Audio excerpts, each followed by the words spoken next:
Okay. I don't know if anybody's back, but seeing Anti-Tracker's impassioned plea for me to come back, I decided to give it another try.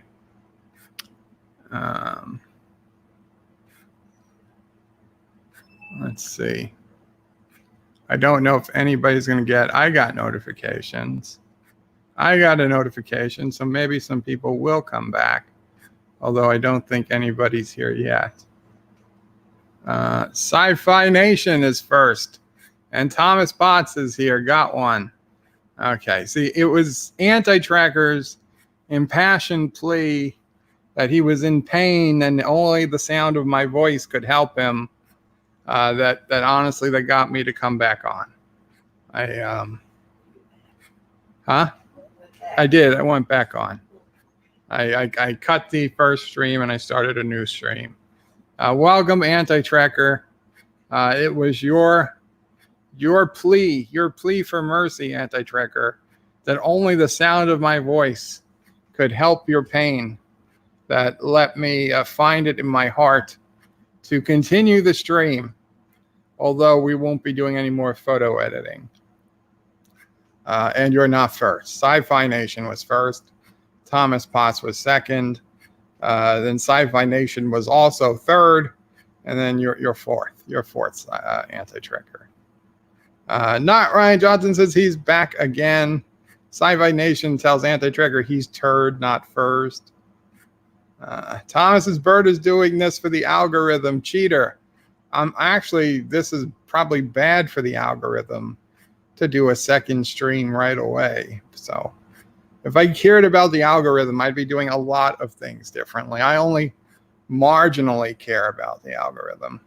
Anti-Trigger says, well, that and the 2 drugs I just picked up. Oh, excuse me, Mr. Fancy. I get medication to deal with my pain. Sci-Fi Nation is Bird of Prey. Someone forgot to catch you and you crashed bigly. So, not Ryan Johnson says Thomas Potts. I don't think that word means what you think it means. What did Thomas Potts say?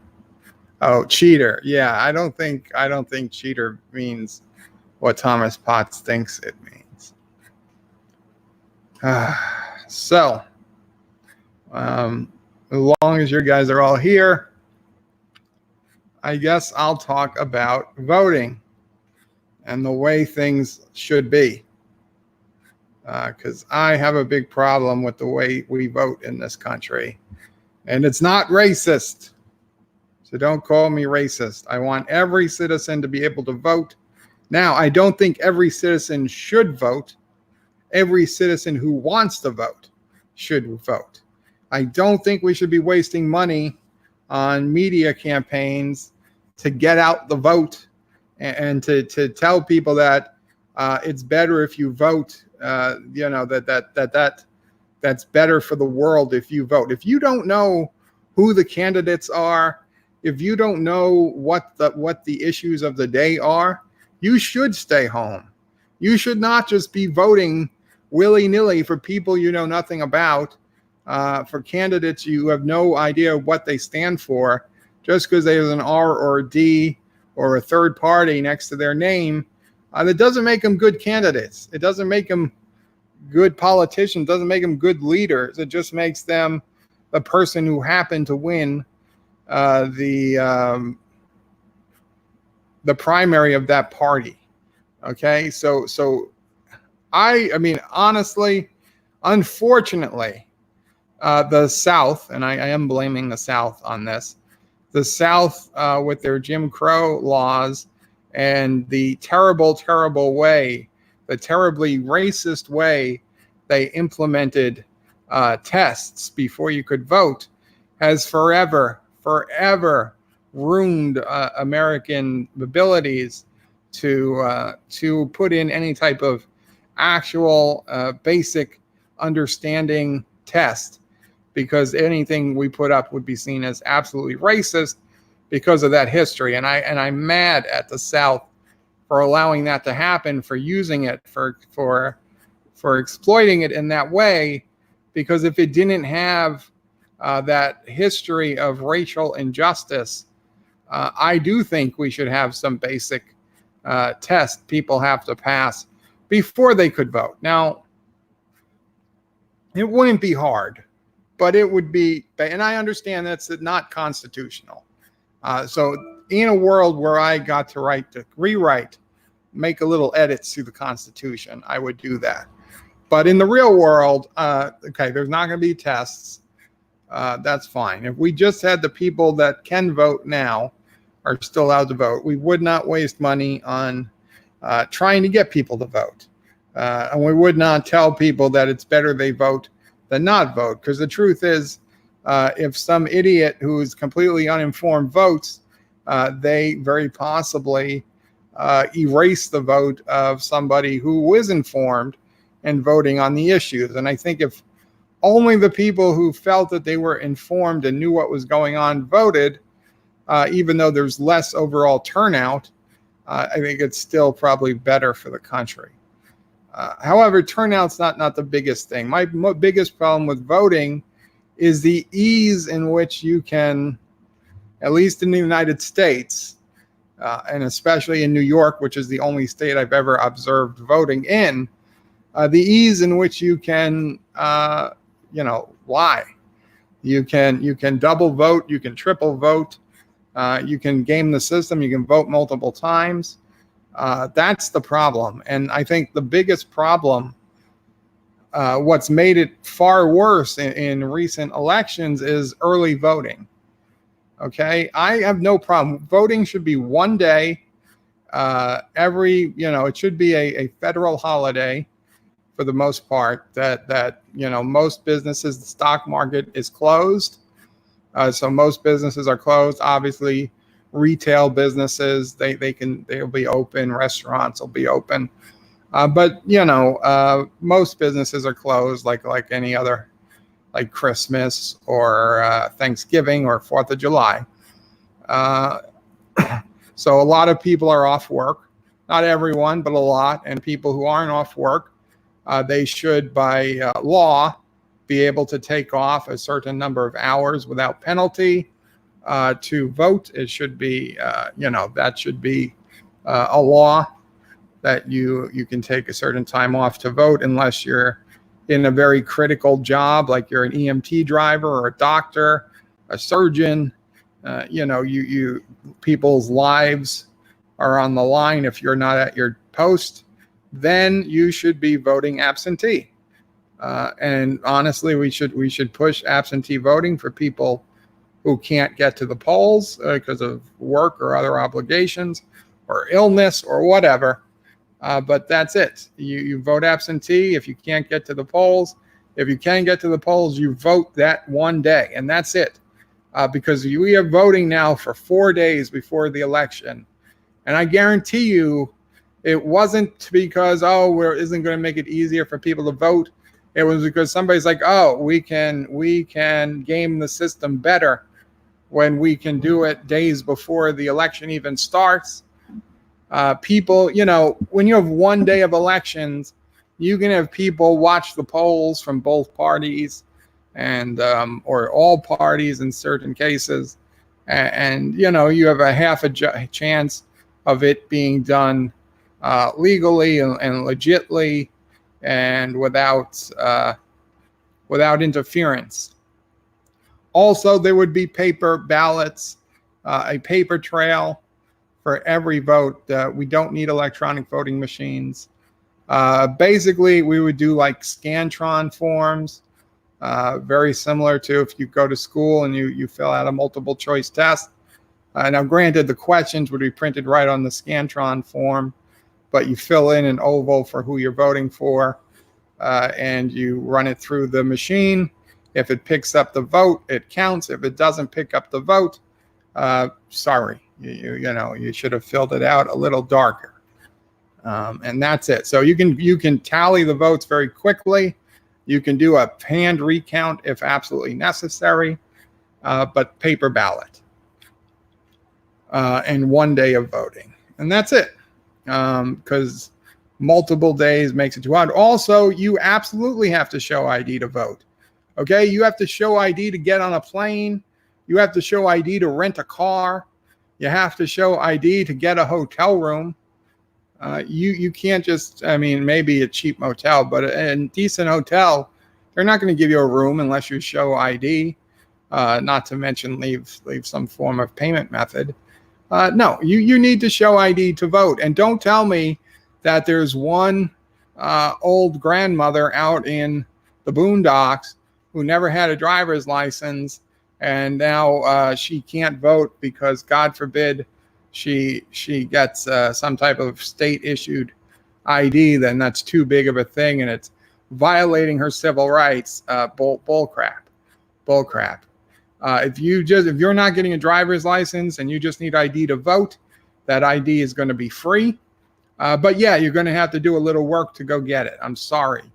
And if you're the one person who that's the biggest deal for, I don't know what to tell you. If you physically can't get where you're going, we'd have some system where people could visit you at your home.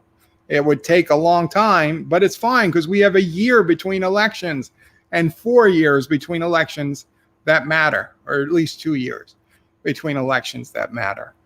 So sometime during that year, somebody will get to you and can register you to vote.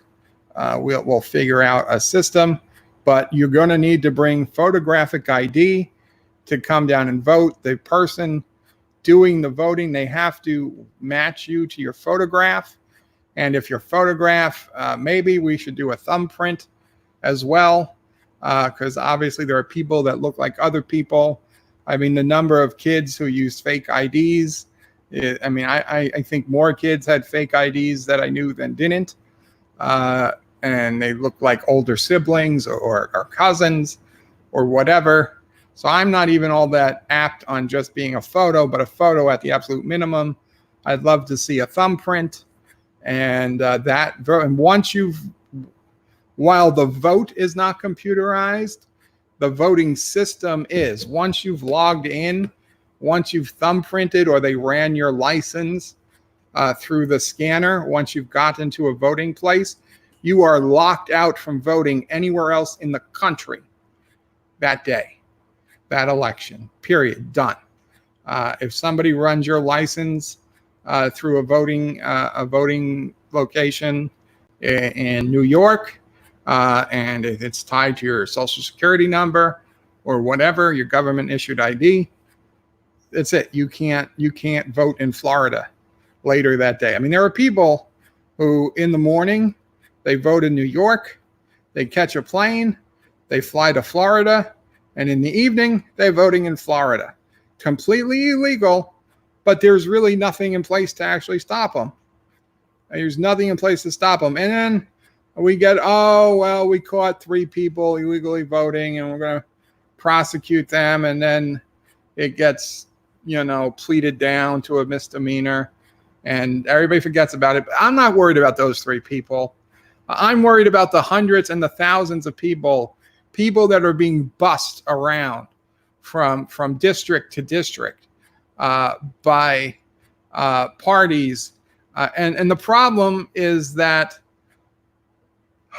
we've gone so nuts in that we think that the other side is evil.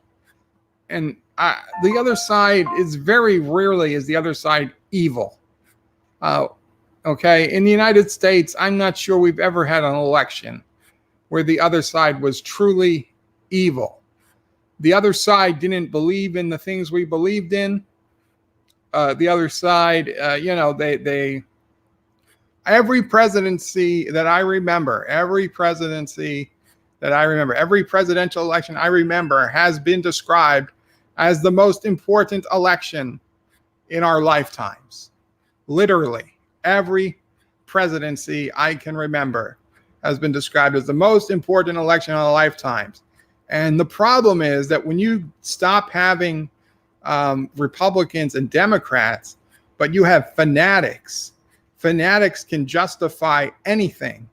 And so fanatics will justify the ends, will justify the means. So if you have people that think Donald Trump is literally Hitler, or you have people that think Kamala Harris or Hillary Clinton, for that matter, because Hillary Clinton actually ran, that Hillary Clinton has killed 60 people and is doing some type of child porn ring. Then those people, it only makes sense. If you truly believe that Hillary Clinton's killed 60 people and directs a child porn ring, then you will do anything to keep her out of the White House. If that means getting a group of your buddies and driving them around by bus to 20 different precincts and voting 20 different times as 20 different people, you would do it. And there would be no moral qualms about it, because clearly keeping somebody who's a murderer and a pedophile out of the White House, you'd be justified to do just about anything to do that. So you would justify it to yourself. And similarly, if you think Donald Trump is in league with the Russians and he's a Russian asset, and Vladimir Putin tells them what to do, and he reports to Putin, and he's a homophobe, a racist, a sexist, he's raping women in the White House left and right, and all the things he's done his entire life, and he's a complete fraud, and he preys off of the middle class somehow, then you would get 100 people of your own and drive them around from precinct to precinct and state to state to vote in elections to keep him out. And that's the problem. It's that we've gotten to that point in our politics that people think they're justified in breaking the laws, the voting laws, to keep the person that they have been convinced is so evil out of the White House or out of office, whatever office, that they're totally justified in doing anything, absolutely anything, to ensure that the person, the candidate they don't want, doesn't win. And usually that's by saying the candidate they do want does win. And there's nothing you can do to fight that, because, if I totally honestly believed that whoever Trump is going to go up against, let's just say it is Joe Biden, though I don't think it will be. But if I honestly believe Joe Biden was a criminal and he was planning to start World War III, that he was planning on nuking the Russians as soon as he gets elected, then I am totally justified. All the moral, everything that would keep me from doing anything illegal and immoral, it all evaporates, because the bigger picture is on my side. I'm going to try to stop nuclear war. So if I have to violate a few campaign financing rules or a few voting rules because I vote in 2 or 3 states, I will do it. I would do it because that would be the American thing to do. That would be the honorable thing to do, right? I mean, if a supervillain was about to become president, the honorable thing to do would be to stop him at any possible means. Con Edison. Hello, Con Edison. We've detected you're using your internet for hate speech. Hello? This is Con Edison calling with an important message. Our records indicate there is life support equipment in your premises. We are now terminating. The metropolitan area is expecting severe storm weather. There is a possibility that your electric I don't know. I think we've got a windy day coming or something. You should apparently there's severe storm weather. So yeah. So I mean, if you had to keep a supervillain out of the White House, you would do whatever was in your power to do so, and you would be right to do so. But the problem is we're not going up against supervillains. As much as I have fun joking about Hillary Clinton's past, and as much as other people say awful things about Trump's past, okay?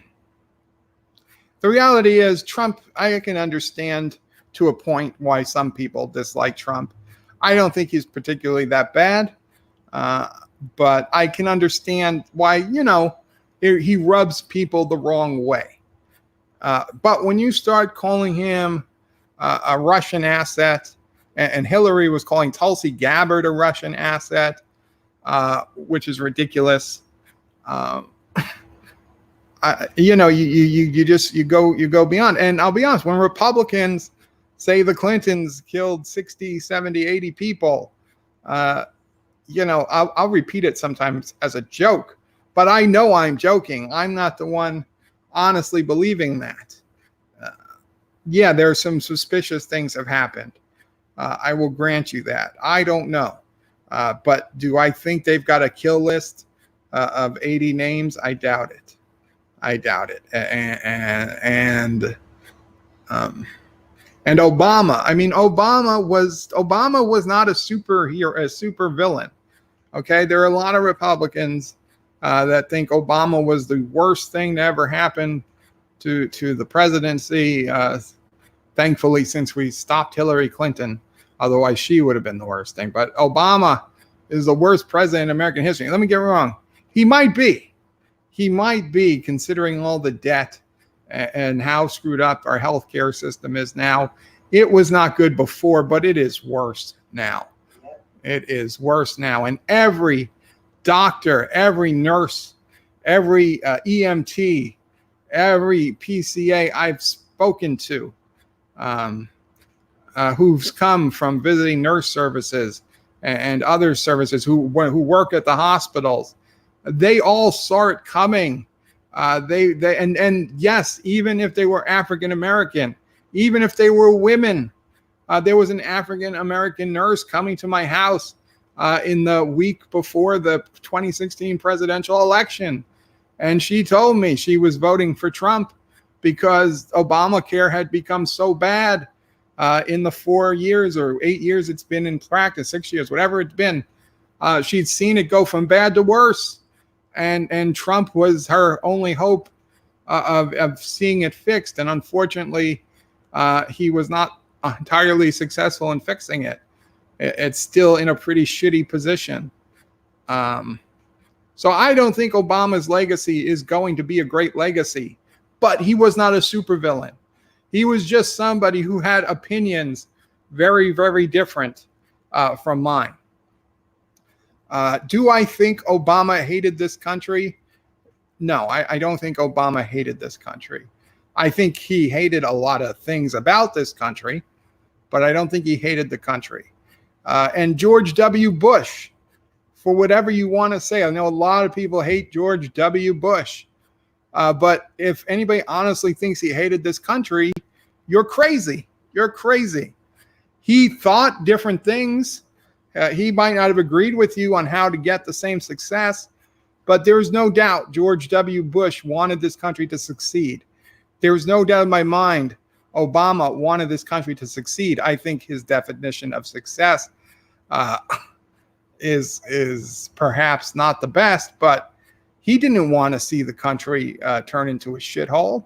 He doesn't gain by that, and neither does Trump. Trump doesn't want to see the country. Trump's not trying to sell out the country. He's not trying.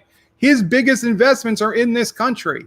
The best thing for Trump is for this country to do well. So even if you think Trump is only motivated by greed, the best thing for his companies and his businesses and his hotels is for this country to be doing well. His real estate holdings in New York and Washington, D.C., these are cities controlled by Democrats for decades. And the best thing that would happen to him is that these cities succeed, do well, and property values continue to go up and crime continues to go down. And then what was worth $1 billion when he took office will be worth $8 billion when he leaves office. He's not trying to make the city shitty. De Blasio might be. He's got nothing here. He's got one townhouse, and he doesn't follow his own rules. He makes one rules for landlords, and then he doesn't follow the landlord. De Blasio is not trying to make the city do well. But Trump and Obama and W and Clinton wasn't trying to see the country go to shit. He just had looser morals than most politicians.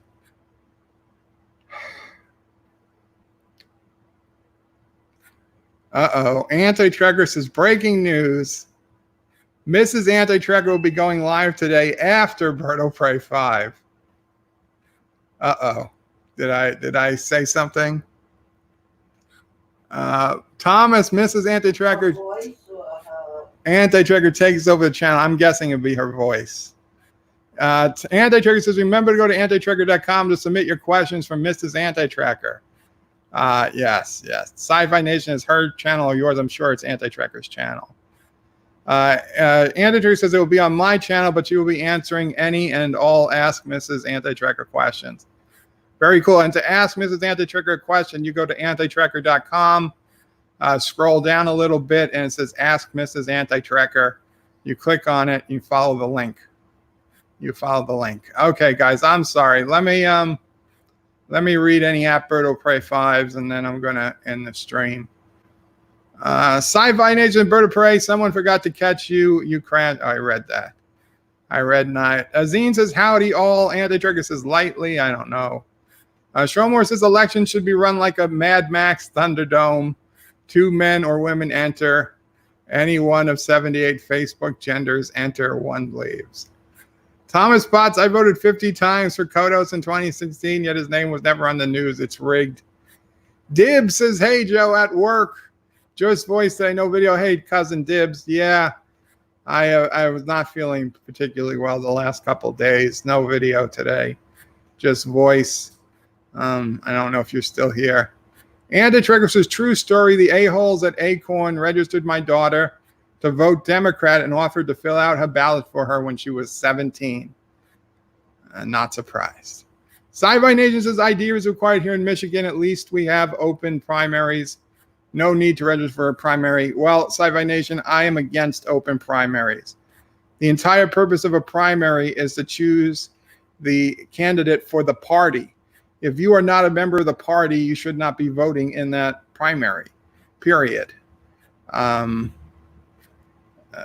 It's stupid.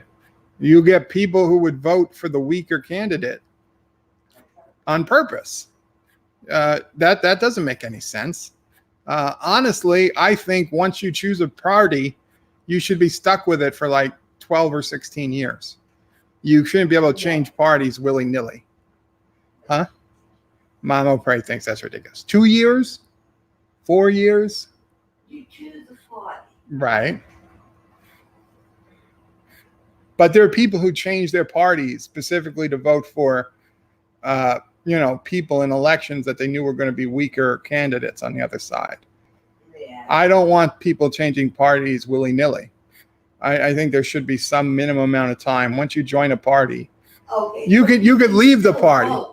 Oh, yes. Oh. No, in the general election, you vote for whoever you want. That's nothing to do with what party you're in. But I say once you join a party, a major political party, you have to stay in that party, or you could leave the party and go independent. You can't join the other party. I'm joining the Beagle Party. Mama Prey is joining the Beagle Party. We will take over. They're going to take over. Isn't it's illegal for a 17-year-old to vote? Thomas is not for 17-year-old far left. Sci-Fi Nation, don't confuse tinfoil hat wearing far nutcase left with independent progressives, please. Didn't Anti-Tracker wear a tinfoil hat once? Yeah. Just saying. Thomas's Birdo Prey had a fake ID at age 16, said he was 5 years old.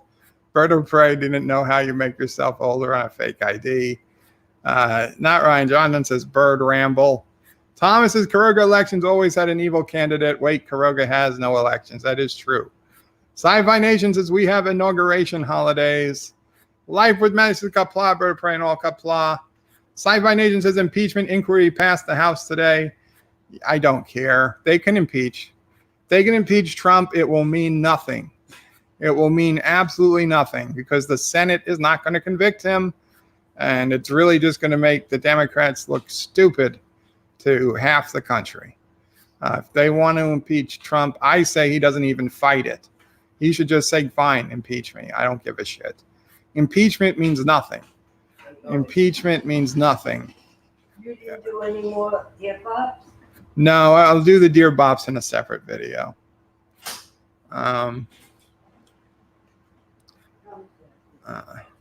John DeMarcos is just in time for a rant, Matthew. Live Matthew says, lol, I see. And now our judges, Kuroga has elections. Anyone who runs against the God Emperor Kuroga is usually removed by the Ultra Secret Police. No, there's actually no elections. I'm Emperor for life. That's comes with the territory. We might have elections for lower offices, though. John DeMarcos says, they're coming for you, Bert. I wouldn't be surprised. Sci-Fi Nation in Kuroga, cheating is honorable and the means justify the ends. The means justify the ends. Yes, it's when the ends justify the means. That's the problem. Multi-Gunman says, hey, Bird, how's it going? Got on a bit of a rant, Multi-Gunman. Sci-Fi Nation says Obama kept the kill list next to his Nobel Peace Prize. Go figure. And then we got the breaking news about Mrs. Anti-Tracker going live. Multi-Gunman says Bird of Prey, long live Kuroga, death to Turtlestand. Actors says Bird of Prey, preparing 2 alpacan ships. More for final battle, loading, water, oxygen, and bullets. Yeah, I'm going to end soon. Sci-Fi Nation, Bird of Prey, open primaries make perfect sense. Freedom of choice. But Sci-Fi Nation, we have a 2-party system, for better or for worse, okay? So let's just, we'll use real candidates because whatever. So you got Donald Trump we'll go back to 2016 because that's when both parties had primaries. So you have primaries. You have Trump in the Republican primary. You have Cruz in the Republican primary, and you have Rubio in the Republican primary. And in the Democrat primary, you've got Clinton and Bernie Sanders. I know there was a lot of other candidates, but let's just say those were the options. Okay, and let's say I live in a state like New York, where I am 155% sure Hillary Clinton is polling, 90% above Bernie Sanders in 2016. There was no chance Bernie Sanders was winning New York in 2016.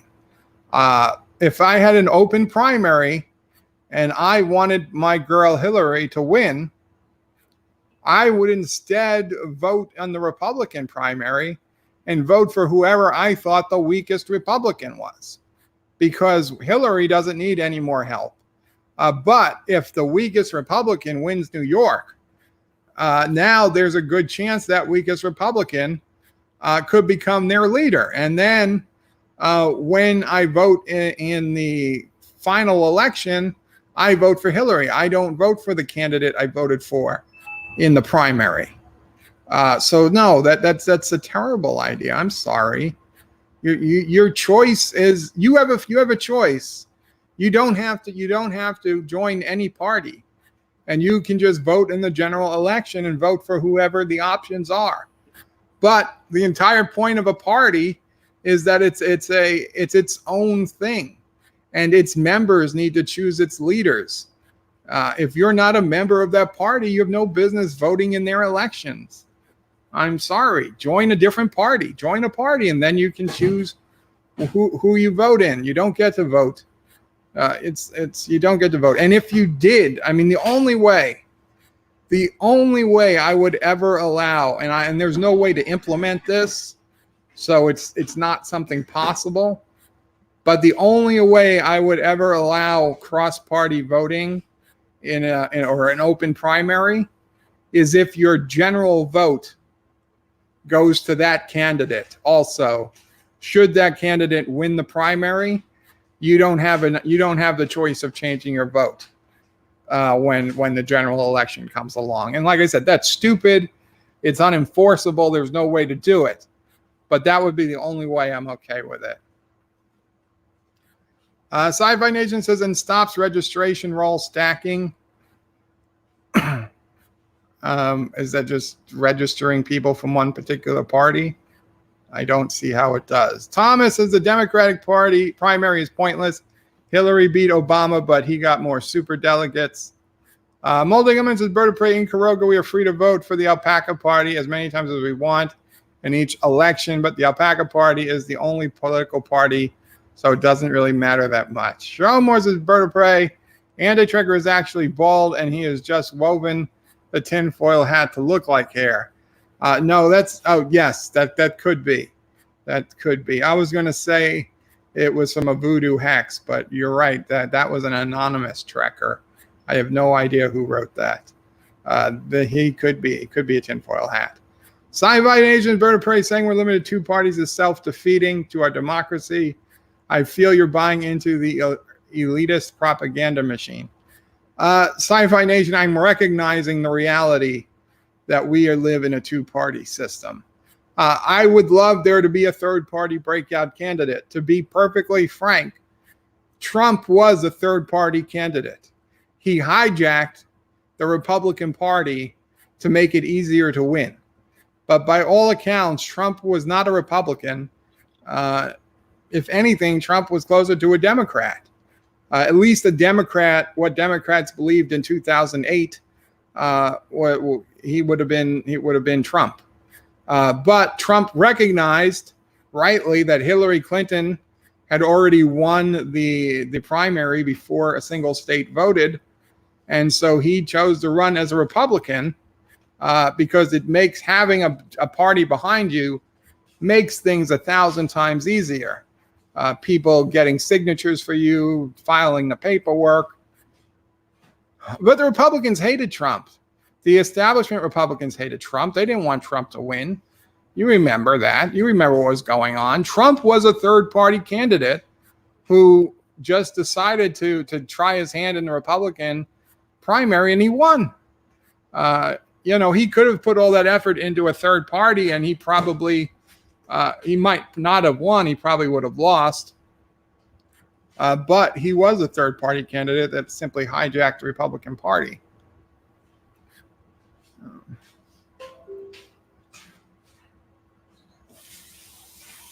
Chris M., glad to see my favorite ruthless child blood drinking coward cheating dictator is back online. Multi-Government says no, Bird. The whole point of a party is to drink lots and lots of alcohol. Can't argue. Thomas Potts says Chris M. Hello, Mrs. Anti-Trekker is streaming soon. I asked her a question about our dear leader, our leader. Chris M says live long Frank Sinatra, gay rights. Live long Frank Sinatra, comma, and gay rights. That's fine. Sci-Fi Nation says Bird of Prey, you misunderstand. You can only vote for one party at the primary. So if you declare it at the polling station, can't vote for all parties at once. No, I understand. I understand that. But you should have to declare the party weeks, months in advance before voting. Okay? You should have to declare the party like a year before. In my opinion, in my humble opinion. Thomas says there should never have been political parties. All it has done is divide us. Yeah. That there also shouldn't be popular election of senators, but we make the best of it. Chris M. Collecting says, okay, Thomas, still at work. And Joseph says your streaming schedule confuses me. This was an unscheduled stream, Joseph. And with that, guys, I'm gonna call it a day. Well, actually, I might be back on this evening for a Space Engineers Battle Royale at 6 p.m. or so Eastern, which would be, let's see, 2:30, 3:30, 4:30, 3 to 3.5 hours from now. Because that's when Hector claims he'll be able to be around. Wait a minute. Why? It's Thursday. Yes. You have physical therapy Oh, right. I got physical therapy today. at 6 p.m. Oh, shit. Yeah, I got physical therapy at 6 p.m. Well, I don't know. We'll see what happens. We'll see what happens. Sorry about that. But, guys, if you remember, comment, like, and subscribe. Thank you, Mama Pray, for the reminder about physical therapy. In fact, the physical therapist texted while I was streaming, and now I have to read the text. So take care, guys. Go to Anti-Trekker's channel. Yeah, after physical therapy is fine with me. After physical therapy is fine with me. We'll figure it out. Check out and go to Anti-Trekker's channel. Mrs. Anti-Trekker will be streaming I guess soon at some point. He just said after my stream. I don't know if that's immediately after or like an hour later. We'll see. Yeah, you could take out as you could try Azine. I think Azine will win, but I think the Martin and Azine ship will destroy any two ships you have. If we lose, we lose. It's a good day to die, as Worf would say. Mamo Prey says it's not. Mamo Prey demands victory. I don't want anybody to die. Except the enemy. Kapla. Democrats? Oh boy. Kapla all. Take care. Good night. I'm sorry, I sat down and I see part of Hillary Clinton's face in front of me, and that's what I said. It helps if I hit end.